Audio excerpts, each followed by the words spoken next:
नमस्कार साथियों, मैं जितेंद्र माली। साथियों, एक खबर लगातार सुर्खियों में बनी हुई है और जिसने खासकर शेयर मार्केट में काम करने वालों के एसी में पसीने छुड़ा रखे हैं। और जो विपक्षी गुट पीएम नरेंद्र मोदी को घेरने के लिए मुद्दा ढूंढ रहे थे, उनको वो मुद्दा मिल गया। तो मैं आपका ज़्यादा वक्त खराब न करते हुए बताना चाहता हूँ उस कंपनी के बारे में। तो उस कंपनी का नाम है हिंडनबर्ग। साथियों, हिंडनबर्ग रिसर्च अमेरिका की एक शॉर्ट सेलर रिसर्च कंपनी है। तो वहीं हिंडनबर्ग की वेबसाइट पर अगर नजर डालें तो पता लगता है कि वह कंपनी शेयर बाजार में हो रहे गोलमाल और गड़बड़ियों पर निगरानी रखती है। कंपनी का दावा है कि वह विसल ब्लोअर की तरह काम करती है, वित्तीय गड़बड़ियों और अनियमितताओं को सामने लाती है। कंपनी का मकसद शेयर बाजार में वित्तीय हादसे से लोगों को बचाना है। वही हिंडनबर्ग रिसर्च की स्थापना साल 2017 में नॉर्थन एंडरसन ने की थी। उन्हें नेट एंडरसन के नाम से भी बुलाते हैं। अमेरिका की कनेक्टिकट यूनिवर्सिटी से पढ़े नाथन ने अपने करियर की शुरुआत फैक्ट सेट रिसर्च सिस्टम नाम की एक डाटा फर्म से की थी और इन्वेस्टमेंट मैनेजमेंट कंपनियों के साथ काम करते थे। वॉल स्ट्रीट को दिए एक इंटरव्यू में एंडरसन कहते हैं कि नौकरी के दौरान मुझे महसूस हुआ कि यह लोग जिस कंपनी में वो काम करते थे वो कंपनी बहुत ही साधारण विश्लेषण कर रही है। उसके बाद खुद की फर्म शुरू करने का मन बनाया।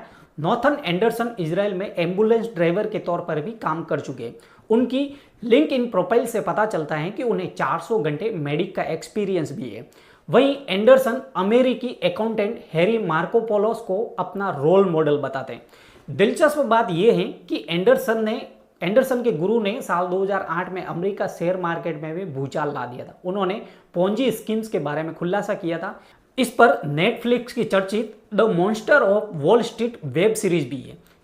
हिंडनबर्ग रिसर्च किसी कंपनी की रिपोर्ट कई पैरामीटर पर बनाती है। हिंडनबर्ग की रिपोर्ट मुख्य तौर पर 3 चीजों पर आधारित होती है।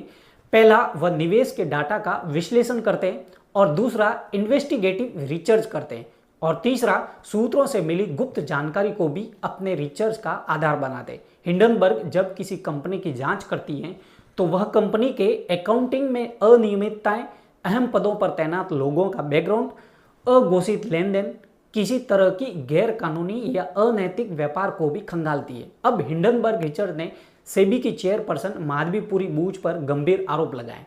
हिंडनबर्ग ने दावा किया है कि माधवीपुरी बूच और उनके पति धवल बूच की उन ऑफशोर कंपनियों में हिस्सेदारी रही है जो अडानी ग्रुप की वित्तीय अनियमितताओं से जुड़ी थी। हिंडनबर्ग ने अपनी ताजा रिपोर्ट में कहा कि सेबी ने अडानी ग्रुप की संदिग्ध शेयर होल्डर कंपनियों पर कोई कार्रवाई नहीं की है।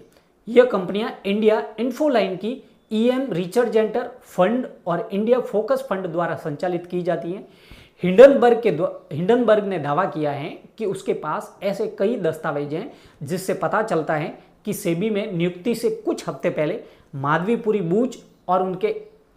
बूच के पति धवल बूच ने मॉरिशस के फंड एडमिनिस्ट्रेशन ट्रीडेंट ट्रस्ट को एक ईमेल किया था जिसमें उनके और उनकी पत्नी के ग्लोबल डायनेमिक अपॉर्चुनिटीज फंड में निवेश का जिक्र किया था।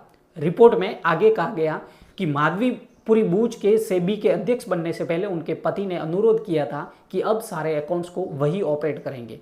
इसका मतलब यह है कि वह अपनी पत्नी के सेबी अध्यक्ष बनने से पहले उनके सारे खातों से सभी असेट्स हटा देना चाहते थे। वहीं हिंडनबर्ग के दावे पर सेबी अध्यक्ष माधवीपुरी बूच और उनके पति धवल बूच ने एक ज्वाइंट स्टेटमेंट जारी किया है और कहा है कि इन आरोपों में कोई सच्चाई नहीं है। हमारी जिंदगी और फाइनेंशियल ट्रांजैक्शन खुली किताब की तरह है। हिंडनबर्ग ने अपनी ताजा रिपोर्ट जारी करने के तुरंत बाद एक बयान में बूच ने अपने आरोपों को निराधार बताया था। हिंडनबर्ग के मुताबिक माधवी और उनके पति ने बरमूडा और मॉरिशस में अस्पष्ट विदेशी कोषों में अघोषित निवेश किया था। उसने कहा कि ये वही फंड है जिनका कथित तौर पर विनोद अडानी ने पैसों की हेराफेरी करने और अडानी ग्रुप की कंपनियों के शेयरों की कीमत बढ़ाने के लिए इस्तेमाल किया था। तो वहीं विनोद अडानी ग्रुप के चेयरमैन गौतम अडानी के बड़े भाई है। वहीं हिंडनबर्ग रिसर्च ने जनवरी 2023 में अडानी ग्रुप की कंपनियों पर गंभीर आरोप लगाए थे। दावा किया था कि साल 2020 से 2023 के बीच अडानी ग्रुप ने अपनी 7 प्रमुख सूचीबद्ध कंपनियों के स्टॉक मूल्यों में हेरफेर कर $100 बिलियन से अधिक की कमाई की। वहीं हिंडनबर्ग के इस दावे से भारतीय शेयर बाजार में भूचाल आ गया। अडानी ग्रुप की कंपनियों के शेयर आसमान से जमीन पर आ गए थे। हिंडनबर्ग अडानी से पहले भी कई कंपनियों को लेकर इसी तरह के दावे और रिपोर्ट जारी कर चुकी है। उसकी वेबसाइट पर अडानी ग्रुप समेत अलग अलग कंपनियों की कुल मिलाकर 19 रिपोर्ट मौजूद है। अडानी ग्रुप से पहले साल 2020 में निकोला नाम की अमेरिकी इलेक्ट्रिक ऑटो कंपनी में गड़बड़ी का खुलासा किया था। इस खुलासे के बाद कंपनी के शेयर 24% तक गिर गए थे। कंपनी के प्रमुख को इस्तीफा देना पड़ा और $12 करोड़ का जुर्माना भी लगा था। वहीं हिंडनबर्ग एक इन्वेस्टमेंट फर्म होने के साथ ही शॉर्ट सेलिंग कंपनी है। कंपनी की प्रोफाइल पर अगर नजर डालें तो ये एक एक्टिविस्ट शॉर्ट सेलर है। शॉर्ट सेलिंग के जरिए अरबों रुपए की कमाई करती हैं। अब सवाल ये है कि आखिर शॉर्ट सेलिंग होती क्या है। तो बता दें कि यह एक ट्रेडिंग या इन्वेस्टमेंट स्ट्रेटजी है। इसमें कोई व्यक्ति किसी खास कीमत पर स्टॉक या सिक्योरिटीज खरीदता है और फिर कीमत ज़्यादा होने पर उसे बेच देता है, जिससे उसे जोरदार फायदा होता है। अगर दूसरे शब्दों में समझे तो शेयर मार्केट में कोई भी निवेशक किसी कंपनी के शेयर इस रणनीति के तहत खरीदता है कि उसके दाम भविष्य में बढ़ सकते हैं। जब शेयर के दाम बढ़ जाते हैं तो वो उन्हें बेच देता है और मुनाफा कमाता है। इसके विपरीत शॉर्ट सेलिंग में शेयर की खरीद और बिक्री तब की जाती है जब उनके दाम भविष्य में गिरने की संभावना प्रबल होती है। ऐसे में शॉर्ट सेलर अपने पास शेयर न होते हुए भी इन्हें बेचता है। इस तरीके में वो शेयर कंपनी के शेयर को खरीद कर नहीं बेचता बल्कि उधार लेकर बेचता है। शॉर्ट सेलिंग शेयर की खरीद बिक्री का अवैध नहीं बल्कि पूरी तरह से वैध तरीका है। हालांकि इसमें जोखिम ज़्यादा होता है। उदाहरण के तौर पर समझें तो अगर किसी कंपनी के शेयर को शॉर्ट सेलर इस उम्मीद से खरीदता है कि भविष्य में 200 रुपये का स्टॉक गिरकर 100 रुपये पर आ जाएगा, इसकी उम्मीद में वो दूसरे ब्रोकर से इस कंपनी के शेयर उधार के तौर पर ले लेता है और ऐसा करने के बाद शॉर्ट सेलर इस उधार लिए दूसरे शेयरों को दूसरे निवेशकों को बेच देता है जो इसे 200 रुपये के भाव से खरीदने को तैयार बैठे।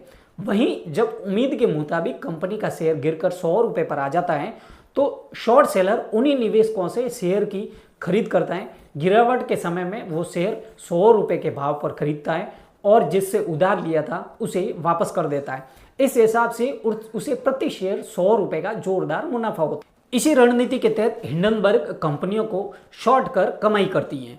वहीं हिंडनबर्ग का नाम 6 मई 1937 को न्यू जर्सी में मैनचेस्टर टाउनशिप में हुए हिंडनबर्ग एयरशिप एक्सीडेंट के नाम पर रखा गया था।